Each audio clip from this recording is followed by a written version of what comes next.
Хайырлы кеш НТР каналында яңалыклар тапшыруы, студияда Гүлия Нигматуллина, бүгінгі шығарылышның төп темалары.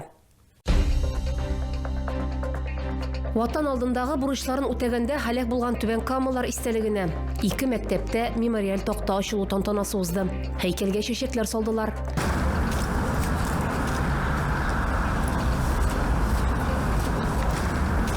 Бүген Ватан каһарманнары көне билгеләп үтелә. 3 сыйныф дистанцион укуга күчерелгән. Түбән Камада солкын тиеп авыручылар саны артуы теркәлгән. Ихлас йөрәктән Рубах оешмасына йөрүчеләр хәйрия ашына чакырыла. Җырлаттылар да, биеттеләр дә. Җырсыз яшәп булмый. Күңелдә моңкаманда гел бар. Шуңа күрә җырлыйсы килә. Шуңа күрә йөрибез. Ләззәт Татар халык эстрада ансамбле йомгаклау концерты белән чыгыш ясады.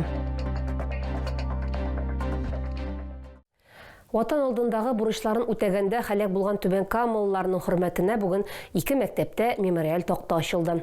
Тантаналы чаралар 14-нче лицей белән 8-нче мәктәптә оештырылды. Алар шушы мәгариф учреждениеләрен тәмамлаучылар, һәрберсенең үз тарихы, язмышлары дулкынландыргыч һәм фаҗигале. Истәлекле чарага солдатларның әти-әниләре, туганнары, укытучылар һәм укучылар чакырыла.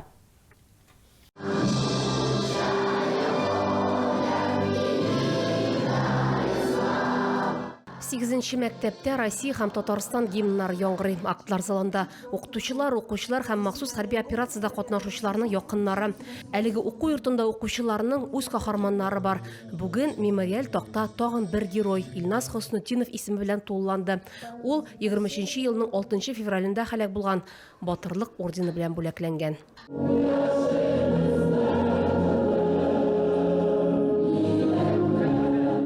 14-нче лицейда да бүген каһарманнарны искә алдылар. Данил Шайдуллин һәм Булат Вафин агымдагы елның җәендә махсус хәрби операция зонасында һәлак булганнар.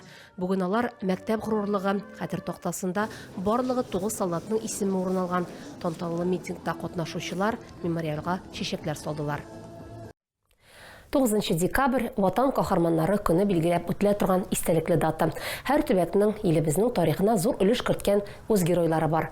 Аларны хөрмәтләп бүген Түбән Камалар мәңгелек ут һәйкәленә чәчәкләр салдылар. Митингта чыгыш ясаучылар безнең якты киләчәгебез, илебез азатлыгы өчен гомерен аямый көрәшкән каһарманнарыбызны искә алып, аларның батырлыгы буыннан буынга, балаларыбыз һәм оныкларыбызга җиткерелеп саклануын һәм ватаныбыз сагына басырга әзер туручы лаеклы егетләр булып үсәргә чакырдылар.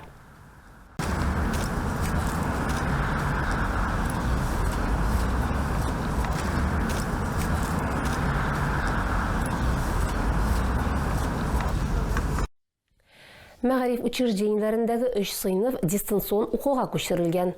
Табиблар һәм Роспотребнадзор хезмәткәрләре салкын тиеп авыручылар саны артуын теркәгәннәр. Узган ел белән чагыштырганда әлеге күрсәткеч 2,5-га күбрәк. Сәбәбен көннәр суыту белән бәйлиләр. Төп билгеләр арасында табиблар югары температураны аерып күрсәтәләр. Ул 40 градуска кадәр җитәргә мөмкин. Ата-аналарга профилактик чаралар үткәрергә киңәш ителә. Масса күләм урыннарга баруны кичектерергә, кулларны ешрак юарга һәм бүлмәләрне җилләтергә. Сөйләр яңалыкларыгыз, уртаклашыр хәбәрләрегез булса, шалтыратыгыз, языгыз килегез. Безнең номер 8917 90 73 077.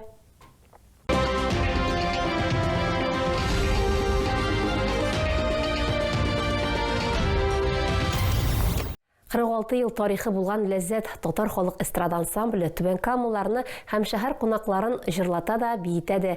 Яшь егетләр һәм кызлар төркемгә килеп, башта Флүр Гайны Мөхәммәтов, хәзер инде Сафия Нәҗипова ярдәме белән зур сәхнәгә чыгалар. Халык иҗаты йортында коллективның сүздә йөрәк, җырда күңел дип исемләнгән зур концерт программасы узды. Аның кайбер мизгелләрен бергәләп карыйк.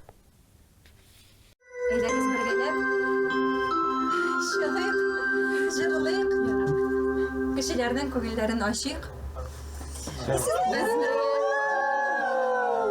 Сәхнә артында тормыш кайный, коллектив тамашачы алдына чыгарга әзерләнә. Җырчылар өчен бүген аеруча җаваплы көн. Ләззәт халык эстрада ансамбле үзенең яңа форматтагы концерт программасын тәкъдим итә.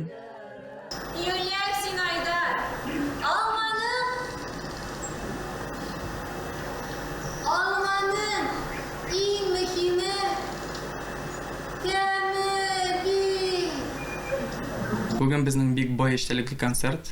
Бу концертта без күрсәтәбез әдәби әсәрләр, матур җырлар, шулай ук биебез һәм үзебезнең осталыгыбызны күрсәтәбез. Хәзер ләззәткә унлап кеше йөри, барысы да үзешчән җырчылар, егетләр һәм кызлар төрле өлкәләрдә эшлиләр. Араларында заводта хезмәт итүчеләр дә, физкультура укытучысы да, декреттагы әни дә бар. Һәр кайсын татар көенә, моңына булган шиксез мәхәббәт берләштерә. Декрет вакытында монда йөрим, рәхәтләнеп, ял итеп, кызым белән дә бергә йөрибез. Аны да творчествога кертеп, шулай иттереп, йөртәсе килә инде. Җырсыз яшәп булмый. Күңелдә моң һаман да бар. Шуңа күрә җырлыйсы килә, шуңа күрә йөрибез.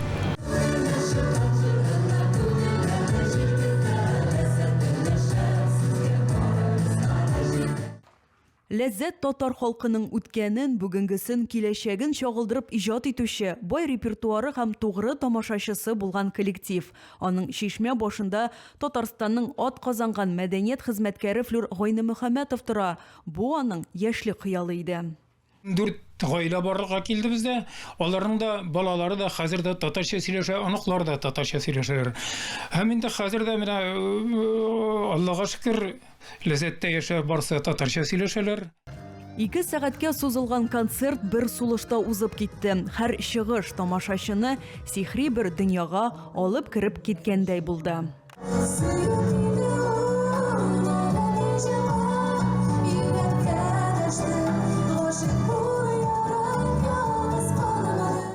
Альбина Вәлиева, Булат Зиханшин, НТР яңалыклары.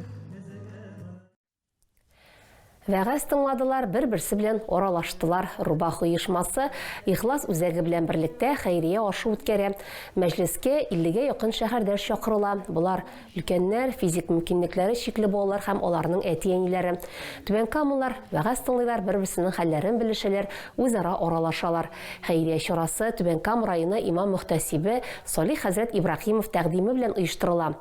Елда инвалидлар 10 көнлеге кысаларында үткәрелә. Түбән Камалларны яңа ел костюмнары конкурсында катнашырга чакыралар. Бәйге 26 декабрьдә 18 сәгать 30 минутта Нефтехимиклар паркында Чыршы шәһәрчеген ачу бәйрәмендә узачак. Бу искиткеч вакыйга гаиләгез белән килегез.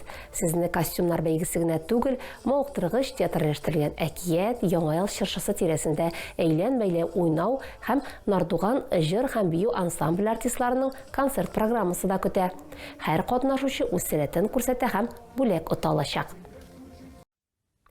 Әгәр сезгә яңалык ошаса, яисә күрми калсагыз, безнең тапшыру кичке 11-дә һәм иртәнге сәгать 6-да кабатлап күрсәтелә. Чыгарылышлар ВКонтакте челтәрендәге Татарлайф аккаунтында да урнаштырылып бара. Шулай ук Макс төркемендәге рәсми аккаунтыбызга рәхим итегез. Безнең белән бергә булыгыз. Бүгенгә менә шулар. Хәерле кичләр сезгә.